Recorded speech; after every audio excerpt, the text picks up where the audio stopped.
శ్రీమాత్రే నమః. సద్గురు జ్యోతిష్యాలయం నుండి ఈ సంవత్సరం శని వక్రగతి పొందే ఒక ఫలితాన్ని మనం ఇవ్వబోతున్నాం. ఇది శని భగవానుడు జూలై 27, 2026 సోమవారం మీనరాశిలో వక్రగతిని ప్రారంభిస్తున్నారు. డిసెంబర్ 11 ఉదయం 3:51 వరకు మళ్ళీ మారి ఆడతారు. దాదాపు 138 రోజుల పాటు ఈ వక్రగతి అనేది కొనసాగుతుంది. అసలు శని వక్రగతి అంటే ఏంటి? ఆల్రెడీ ఆయన అన్ని ప్రయాణం చేసి వెళ్ళిపోయారు కదా, అప్పుడు ఏమేమి మంచి చెడు అన్ని ఇస్తుంటారు కదా, అది బాగుందా లేదని చెప్పి మళ్ళీ తిరిగి చూసి వెనక రావడాన్ని వక్రగతి అంటే. ప్రయాణం సాఫీగా జరుగుతున్నది, మళ్ళీ తిరిగి రావడాన్ని వక్రగతి అంటారు. పాత పనులు తిరిగి ముందుకు వస్తాయి, ఆలస్యమైన ఫలితాలు లభిస్తాయి, కష్టానికి తగిన ప్రతిఫలం దక్కుతుంది, నిర్లక్ష్యం చేసిన విషయాలు మళ్ళీ ఎదురవుతాయి, బాధ్యతలు పెరుగుతాయి, జీవితంలో స్థిరత్వం ఎంత ఉందో పరీక్ష కూడా అంతే ఉంటుందని కూడా చెప్పచ్చు.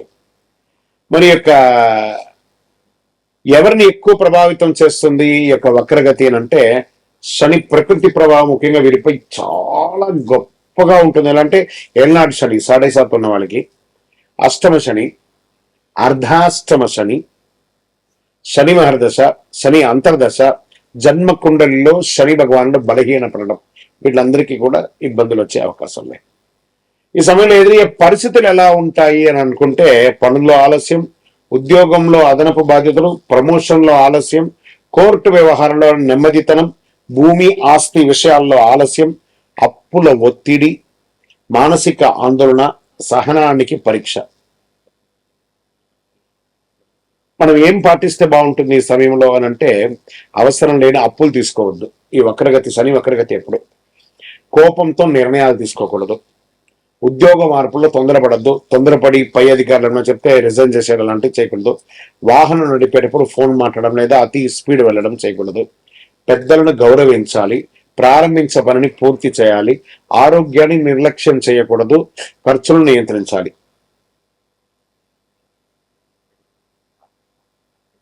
సరే, ఈ వక్రగతిలో ఎవరికైనా లాభం ఉందా? ఇక నెక్స్ట్ రాశి టాప్ లో ఉన్న వాళ్ళలో వృశ్చిక రాశి వారు. శని పంచమ స్థానంలో వక్రగతిలో ఉండడం వల్ల అనేక అనుకూల మార్పులు వస్తున్నాయి. ఆరోగ్యం మెరుగుపడుతుంది. పెట్టుబడుల ద్వారా లాభాలు వచ్చే అవకాశం ఉంది. పెండింగ్ పనులు పూర్తవుతాయి. కుటుంబంలో సంతోషం పెరుగుతుంది. పిల్లల ద్వారా శుభవార్త వినే అవకాశం ఉన్నాయి. విదేశీయ అవకాశాలు బాగుస్తున్నాయి. తక్కువ ఇబ్బందులతో అనుకూల ఫలితాలు కూడా పొందే వాళ్ళల్లో ప్రధానమైనటువంటి వారిలో వృషభ, వృశ్చిక, మకర, మీన రాశి వారు ఉన్నా కూడా శని వక్రగతి సమయంలో పాటించవలసినటువంటి కొన్ని పరిహారాలు ఉన్నాయి. ప్రతి ఒక్కరు 12 ద్వాదశ రాశుల వాళ్ళు పాటించాలి. ఓం శనైశ్వరాయ నమః మంత్రాన్ని 108 సార్లు పారాయణం చేయాలి. వారి దగ్గర కూడా ఎలా అడగాలి? దేహి మే బుద్ధి వైశిష్ట్యం, దేహి మే నిత్య యవ్వనం, దేహి మే పరమానందం, దేవదేవ జగత్పతే శనైశ్వర అని ప్రార్థన చేయాలి. నల్ల నువ్వుల నూనెతో దీపం వెలిగించాలి. పేదలకు వృద్ధులకు సేవ చేయాలి. ఇక్కడ బాగా గుర్తుపెట్టుకోవాలి, హనుమాన్ చాలీసా పారాయణం చేయండి. ఈ నవగ్రహాల దగ్గర శని భగవానుడు 19 సంవత్సరాలు, 19 అని లెక్క ఉంది కాబట్టి ఈయనకి 19 ప్రదక్షిణాలు చేయాలి. శని భగవానుడికి ప్రతి ఒక్కళ్ళు కూడాను చెయ్యండి. తర్వాత ఆ నవగ్రహాల దగ్గరికి వెళ్ళి నవగ్రహాలకు ప్రదక్షిణ చేసిన తర్వాత మేము కాలు కడుక్కుంటాము అని చెప్పి తప్పు పని చేయకండి. ఏమో అయిపోతుంది కాలు కడుక్కోపోతా అంటే, ఆ దుష్టగ్రహం కాదు శని భగవానుడు. ఆ శని భగవానుడి యొక్క పూజ చేసి కాలు కడుక్కొని ఇబ్బంది పెడితే ఆయన అనుకుంటాడు మేము పనికిరాని వాళ్ళు కదా, మీకు నేను ఏ రకంగా ఇబ్బంది పెట్టాలని అనుకుంటాడు. కాబట్టి గుర్తుపెట్టుకోండి, ఆ దేవుడు పనికిరాడంటే దేవాలయంలోనే ఆ విగ్రహాన్ని ప్రతిష్ఠించరు కదా. మరి గురుగారు అందరూ కాలు కడుక్కోవాలంటారు కదా అంటే, ఇది వచ్చి ఒక అపోహ మాత్రమే, చరిత్ర ఎవిడెన్స్ లేదండి.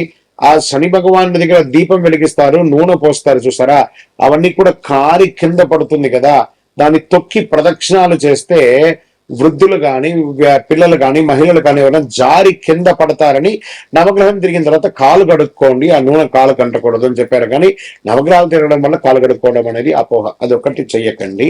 19 ప్రదక్షిణాలు చేయండి. నువ్వులతో దీపం వెలిగించండి, నువ్వుల నూనెతో దీపం వెలిగించండి. బెల్లం కాకి పెట్టండి.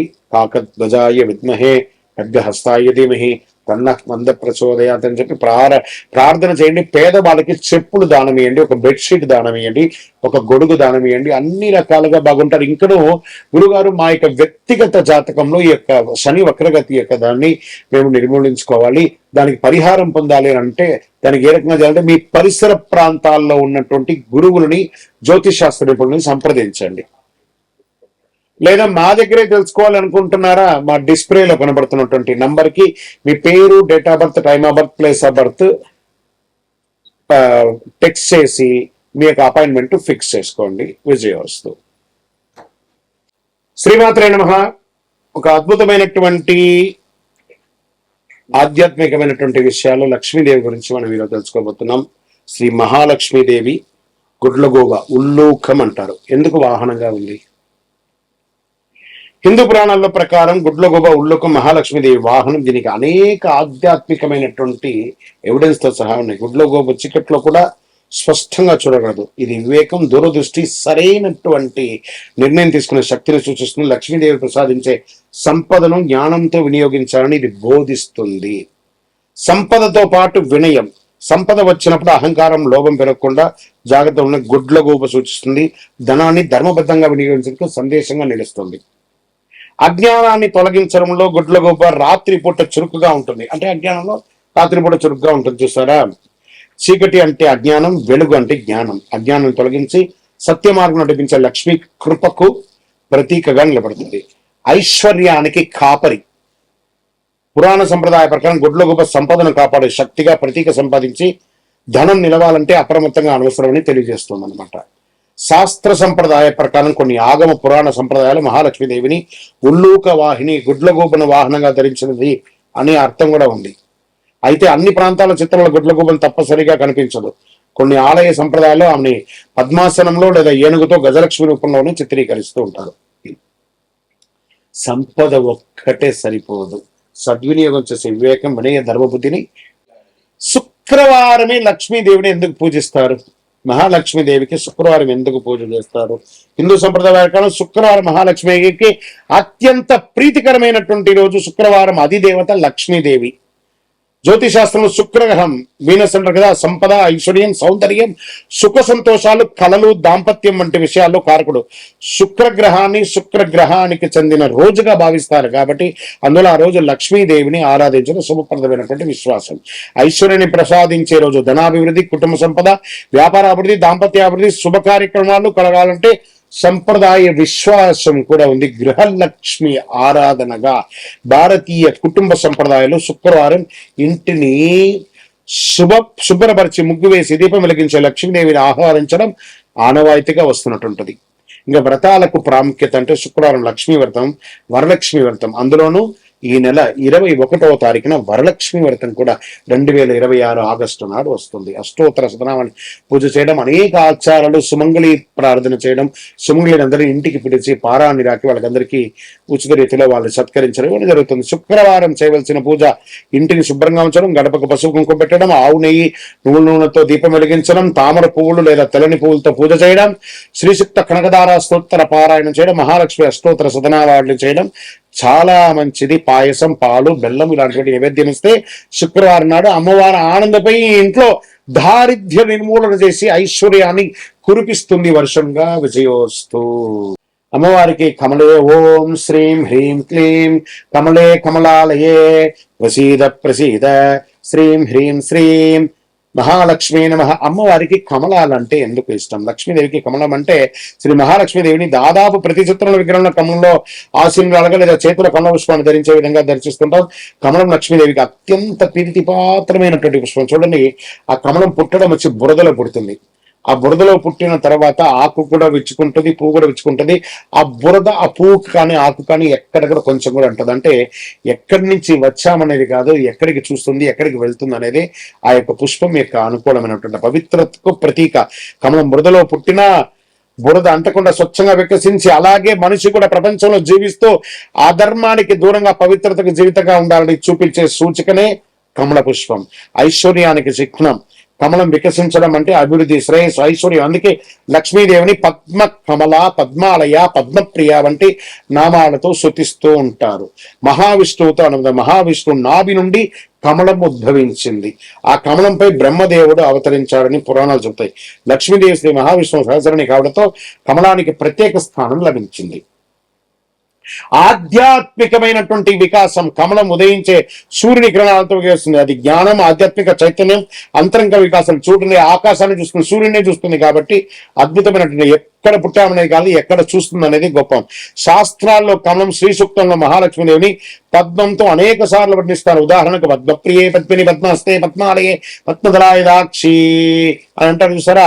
ఈ సూత్రంలో ఆమెకి కమలం ఎంత ప్రీతిపాత్రమో స్పష్టంగా తెలియజేయడం జరుగుతుంది. కమలంతో పూజ చేస్తే ఫలితం.